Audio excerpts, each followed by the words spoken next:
और आप हमारे ऊपर हमेशा सवाल उठाते हैं। आनंद भदौरिया जी, आनंद महोदय धन्यवाद। तो इधर उधर की न बात कर, ये बता कि पहलगाम क्यों हुआ। मुझे दहशतगर्दों से रंज है, पर तेरी रहबरी पे भी सवाल है। धन्यवाद सभापति महोदय। मैं बधाई दूंगा इंडिया गठबंधन के अपने नेता माननीय अखिलेश यादव जी को, राहुल गांधी जी से समेत विपक्ष के सभी नेताओं का, कि उन्होंने इस फैसला कुन जंग में सरकार के साथ चट्टान की तरह खड़े रह करके अपना समर्थन देने का काम किया है।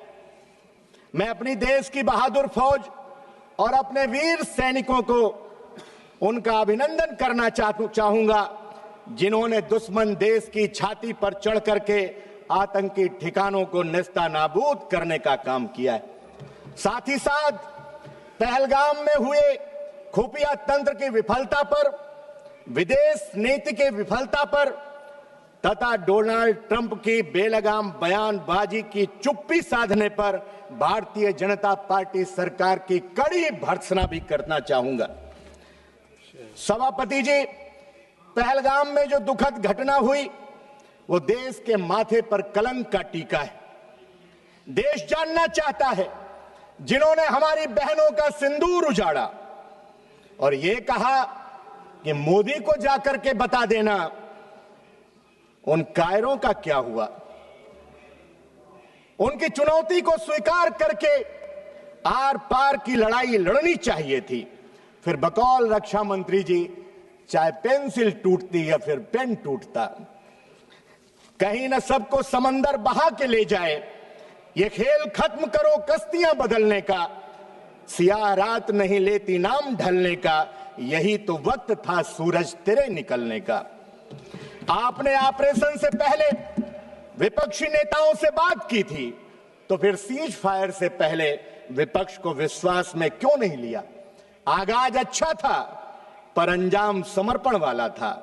कोई कह रहा था कि अभी तो इधर से कोई लंबी लंबी फेंक रहा था कि एक फोन पर रूस और यूक्रेन का युद्ध विराम हो गया, लेकिन हमें क्या पता था कि 7 समंदर पार कोई हमसे भी लंबी लंबी फेंकने वाला बैठा है, जो ये कह रहा है कि हमने एक फोन करके भारत और पाक के युद्ध को रुकवाने का काम कर दिया। रक्षा मंत्री जी कह रहे थे कि शेर और मेढक से कहीं लड़ाई होती है, और मेढक से लड़ने में अगर पसीना आ गया तो सोचिए जो पीछे से लड़ रहे थे उनसे अगर सामने से लड़ना होगा तो क्या होगा। मैं इस मौके पर श्रद्धेय नेताजी आदरणीय मुलायम सिंह यादव जी के उन शब्दों को याद करते हुए कि अगर युद्ध होगा तो दुश्मन की जमीन पर होगा, अगर इस लाइन से भारतीय जनता पार्टी की सरकार ने प्रेरणा ली होती तो इतनी फजीहत शायद न हुई होती। सभापति महोदय, सरकार की विदेश नीति घोषणाओं भाषणों तक सीमित रह गई है। पाकिस्तान और चीन की बढ़ती नजदीकी को आपने नजरअंदाज किया। माननीय सभापति महोदय, ये समय है कि सरकार आत्ममंथन करे। विपक्ष कोई दुश्मन नहीं है, बल्कि लोकतंत्र का अभिन्न स्तंभ है। हम इस सरकार से जवाब चाहते हैं। क्या खुफिया एजेंसियों की जवाबदेही तय की गई? क्या डोनाल्ड ट्रंप की टिप्पणी पर कोई आधिकारिक विरोध दर्ज किया गया? क्या भविष्य में ऐसे हमलों से निपटने के लिए कोई नया रोड मैप तैयार किया गया है? देश को भावनात्मक भाषण नहीं, ठोस रणनीति चाहिए। राष्ट्रवाद का दिखावा नहीं, राष्ट्रीय सुरक्षा का ठोस ढांचा चाहिए। आपने समय दिया, आपका बहुत बहुत धन्यवाद।